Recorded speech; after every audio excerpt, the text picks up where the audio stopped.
बिस्मिल्लाहिर्रहमानिर्रहीम इय्याका नअबुदु व इय्याका नस्तईन। अस्सलाम वालेकुम नाज़रीन, दुआज़रा केस के हवाले से आपके साथ कुछ इम्पोर्टेंट आज अहम पॉइंट्स आपके साथ शेयर करने हैं। वो लोग जो ये समझते थे कि दुआज़रा का केस बिल्कुल ख़त्म हो चुका है, ये वाइंड अप हो चुका है, दुआज़रा ने अपनी मर्ज़ी से शादी कर ली है, अब इस केस में कोई कुछ नहीं बचा, जैसा कि इन्वेस्टिगेशन ऑफिसर साहब जो है वो फरमाते रहे हैं कि ये केस इसमें कुछ इन्वेस्टिगेट करने के लिए है ही नहीं। तो मैं अब आपके सामने बड़ी ज़बरदस्त इंटरेस्टिंग इन्फॉर्मेशन आपके साथ यहाँ पे शेयर करनी है। इस वीडियो को आपने कंप्लीट देखना है, लेकिन जिसने अभी तक चैनल को सब्सक्राइब नहीं किया चैनल को सब्सक्राइब कर लें और जो बेल का आइकन है उसको आप जो है वो प्रेस कर दें। तो बड़ी ज़बरदस्त किस्म की इन्फॉर्मेशन आपके साथ शेयर करनी है। पहली बात तो ये है, मैं आपके सामने पुलिस का जो किरदार है वो रखना चाहता हूँ। हमेशा याद रखें, जब भी कोई केस होता है सबसे पहली जो कल्प्रेट होती है, जो इस केस को ख़राब करने वाली होती है, वो पुलिस होती है। और मोस्टली 99% केसेस में मैं आपको ये श्योरिटी देता हूँ कि सबसे पहले पुलिस इस केस को जो है वो ख़राब करती है, जैसा कि दुआज़रा के केस में हुआ। पुलिस क्या करती है कि सबसे पहले तो उनकी कोशिश ये होती है कि ये केस बने ही ना। अगर ये केस कुछ थोड़ा बहुत किसी ने जो है वो एक दरख्वास्त एप्लीकेशन दे भी दी है तो उसको वो प्रॉपरली इन्वेस्टिगेट ही नहीं करते, जिस तरह के दुआज़रा के केस के हवाले से हुआ। और आईओ साहब ने क्या किया कि दुआज़रा का जो बयान आया कि मैंने अपनी मर्ज़ी से शादी की है, मैं अपनी मर्ज़ी से घर से आई हूँ, उसके बाद उन्होंने इस केस को बिल्कुल वाइंड अप कर दिया। उन्होंने कहा ये इसमें केस में इन्वेस्टिगेशन कुछ भी नहीं है, और लड़की ने बयान दे दिया है कि वो अपनी मर्ज़ी से आई है, अब इसमें कुछ इन्वेस्टिगेट करने के लिए है ही नहीं। तो उन्होंने कुछ नहीं उसमें ना इन्वेस्टिगेट किया, ना बच्ची को देखा कि बच्ची किस हालत में है, किस कंडीशन में है, या बच्ची किस तरह से वो जो है वो उसने घर से मूव किया या कैसे वो घर से गई, कुछ भी ना। कोई दूसरा पार्टी जो ज़हीर गैंग है जिसे कहते हैं हम, कि उसके हवाले से कोई चीज़ इन्वेस्टिगेशन की, लेकिन उन्होंने केस को वाइंड अप कर दिया। तो सबसे पहले जो है वो जो इसमें जहाँ से केस ख़राब होता है, जैसा कि दुआज़रा केस के हवाले से टोटली केस को ख़राब कर दिया गया और पुलिस ने इसको वाइंड अप कर दिया। उसके बाद अगर ये पुलिस इसको करती भी है थोड़ा बहुत, उसके बाद भी आपके पास अगर आप इस केस को आगे लेके जाना चाहते हैं, फर्दर इन्वेस्टिगेट करवाना चाहते हैं, तो आपके पास 3 चीज़ें जो बेसिक है ना वो होना बहुत ज़रूरी है। क्योंकि पाकिस्तानी कानून जो है ना, जहाँ पे जो हम रह रहे हैं ना, यहाँ पे आपको इंसाफ मिलना, मैं कहता हूँ ये सबसे एक मुश्किल तरीन काम होगा कि हमें यहाँ पे इंसाफ मिले। सबसे पहली चीज़ पैसे का होना ज़रूरी है।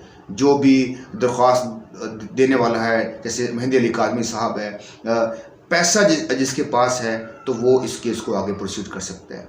अगर पैसा है भी, उसके बाद अगर आपके पास कानूनी टीम नहीं है, आपके पास कोई अच्छे वकील नहीं है, तो तब भी आप इस केस को जो है वो आगे प्रोसीड अगर करते भी हैं तो कामयाबी जो है वो बहुत मुश्किल से मिलती है, बहुत मुश्किल होती है। उसके बाद आपको इस केस में बहुत सब्र से जो है वो काम लेना होता है, क्योंकि इस केस में इस तरह के केसेस में बहुत ज़्यादा टाइम जो है वो लगता है। और हमारा जो निज़ाम है, सिस्टम है, अदालती सिस्टम है या पुलिस का जो सिस्टम है या जो अदारों का सिस्टम है, उसमें इंसाफ लेना बहुत ही मुश्किल तरीन एक काम होता है। तो यही एक सूरत हाल यहाँ पे हुई। अब आपको मैं असल सूरत हाल बताता हूँ कि जो समझते थे कि ज़हीर साहब का जो केस ख़त्म हो चुका है, अब ज़हीर साहब ने लाहौर हाई कोर्ट में एक दरख्वास्त दायर की है, और उस दरख्वास्त के अंदर उन्होंने मेहंदी अली काज़मी साहब के ऊपर एक मनगढ़ंत इल्ज़ामात लगाए हैं।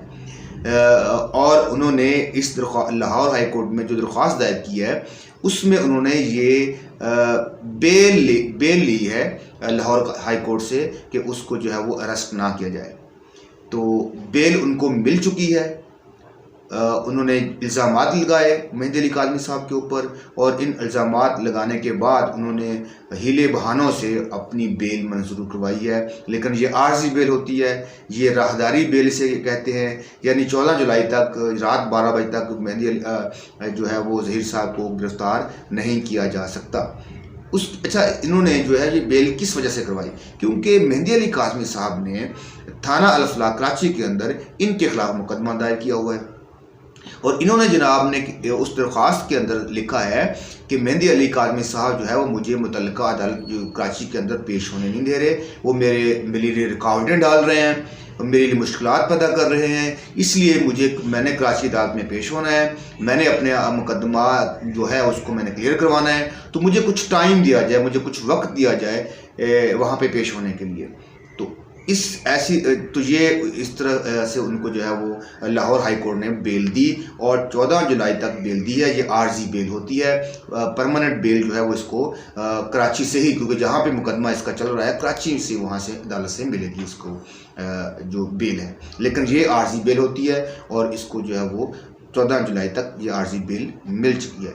लेकिन सबसे इंटरेस्टिंग बात ये है, बेल का मकसद क्या होता है? बेल का मकसद ये होता है कि आप एक जुर्म जो है वो आप कबूल कर रहे हैं कि आपने कोई एक जुर्म किया है, क्योंकि बेल उसी की होती है जिसमें आप कल्प्रेट हों कि आपने कोई ऐसा काम किया है, जो आपने कोई ऐसी गलती की है या आपने कुछ ऐसा कुछ जुर्म किया है जिसकी वजह से आपको बेल लेनी पड़ती है। तो ये एक किस्म का एडमिट कर लिया हुआ है ज़हीर साहब ने कि उन्होंने जो है वो ये जुर्म किया है और उसकी वो बेल ले रहे हैं।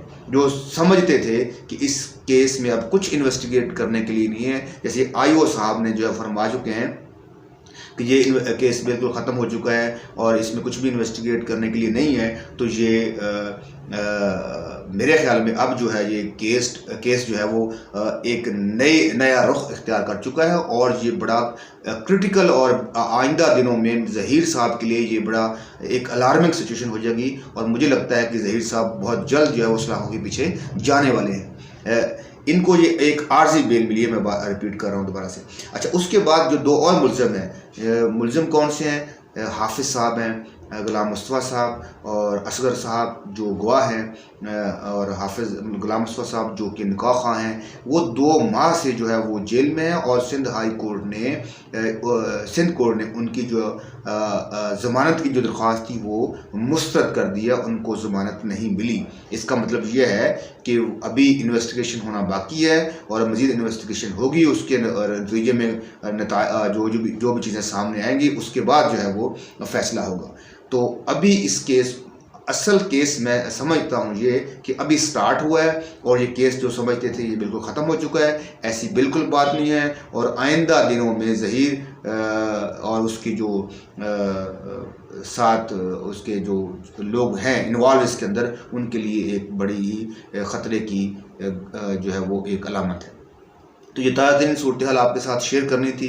अपना ख्याल रखिएगा। इस वीडियो में इतना ही। नेक्स्ट वीडियो तक के लिए अल्लाह हाफ़िज़। पाकिस्तान जिंदाबाद, पाकिस्तान पाइंदाबाद।